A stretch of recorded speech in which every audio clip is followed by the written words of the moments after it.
On arrive à Berlin.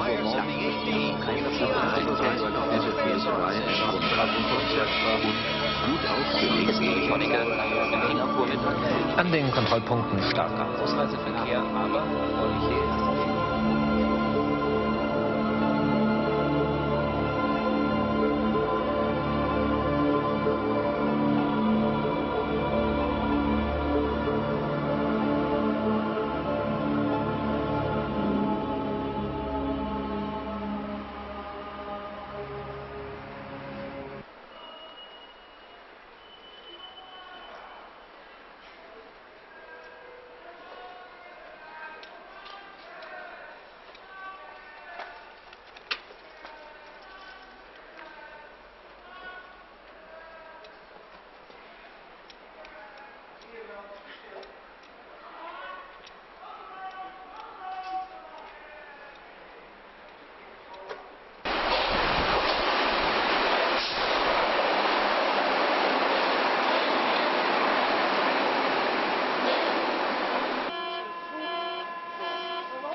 Volkswagen, guten Tag.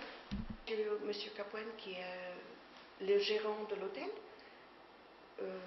qui aussi était à l'achat du mur ici en France, à Berlin directement. Et lui, il est français, il est peut-être...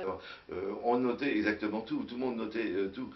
Et je regardais même ici aujourd'hui, 20 ans après, en sortant dans la Müllerstrasse, qui est la rue des Meuniers, juste à côté de chez nous, il y avait quelqu'un qui fouillait dans une poubelle, et je voyais une dame qui avait à peu près 70 ans, 75 ans, qui s'est arrêtée. En France, on ne verrait pas ça. Elle s'arrêtait parce qu'elle était choquée de voir quelqu'un fouiller dans une poubelle, savoir qui faisait. À l'époque, tout le monde s'espionnait, on savait tout les uns sur les autres, c'est sûr, on pensait savoir. Il y avait toujours une partie cachée quand même.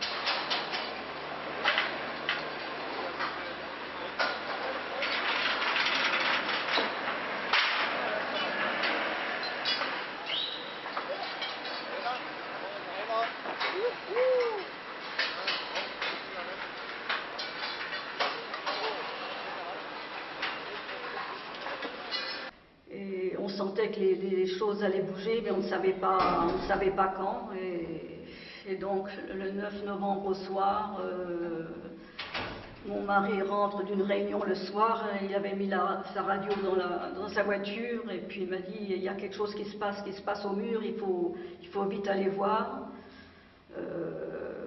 Mais nous ne sommes pas allés tout de suite, ce n'est que le lendemain, le vendredi soir, que nous sommes allés voir tout ce qui se passait. Nous avons marché partout, toute la ville était ouverte en liesse, tous les Berlinois de l'Est étaient dans la ville partie ouest, Kurfürstendamm, ils buvaient des bières, c'était la grosse fête.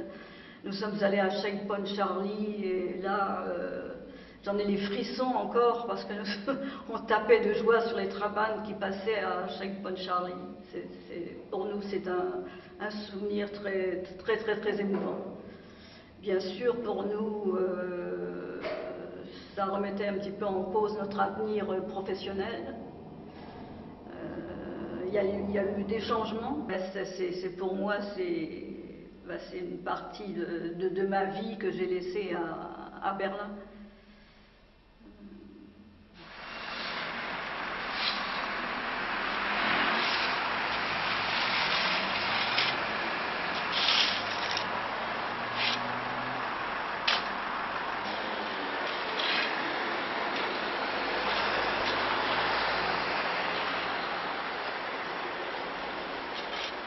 Können Sie sich gerne dazu stellen. Vamos a tomar una foto aquí.